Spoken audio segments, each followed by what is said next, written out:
লা নিকাহা ইল্লা বিওয়ালিয়িন।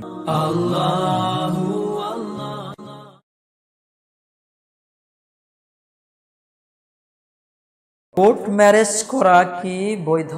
ইসলামী শরীয়ত এই বিষয়ে কি বলে? সম্মানিত শ্রোতা মণ্ডলী, গুরুত্বপূর্ণ একটি বিষয়ে জানতে চেয়েছেন প্রশ্নকারী ভাই। কোর্ট ম্যারেজ বলতে যেই বিবাহটা কোর্টে যে বর্তমান সরকারের নিয়ম ও নীতি অনুযায়ী হয়, এটাকে বলা হয় কোর্ট ম্যারেজ। সাধারণত কোর্ট ম্যারেজ বেশিরভাগ হয়ে থাকে যুবক যুবতীরা অবৈধ প্রেম প্রীতি করার কারণে তারা বাপ মার অবাধ্য হয়ে কোর্টে যে বিবাহটা করে, এটাকেই বোঝানো হয়। কোর্ট ম্যারেজ সম্পর্কে যদি আমরা ইসলাম অনুযায়ী বলতে চাই, তাহলে এটা বলবো যে কোর্ট ম্যারেজের বিষয়ে ইসলামে সম্পূর্ণ নিষিদ্ধ একটি পরিপন্থী ব্যাপার। ইসলামে যেটার বিষয়ে কিছু বলা হয় না, ইসলামে এটা নাই। কারণ নবী সাল্লাল্লাহু আলাইহি সাল্লাম সহ দীর্ঘ 100, 200, 300, 400 বছর পর্যন্ত এই সকল আইন কানুনের কোনো নিয়ম নীতি ছিল না। বিবাহ হবে শুধুমাত্র এজাব এবং কবুলের মাধ্যম দিয়ে।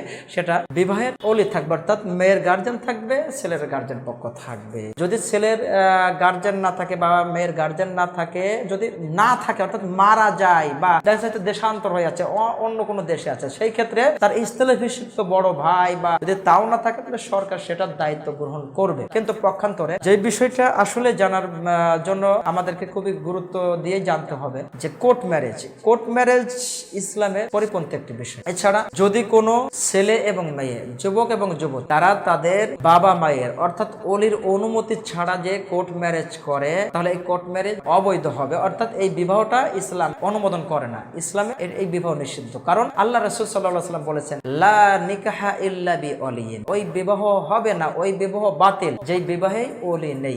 ফা নিকাহুন বাতিলুন বাতিলুন বাতিলুন, 3 বার উল্লেখ করেছেন নবী সাল্লাল্লাহু আলাইহি ওয়াসাল্লাম যে ওই বিবাহ বাতিল, ওই বিবাহ বাতিল, ওই বিবাহ অবৈধ।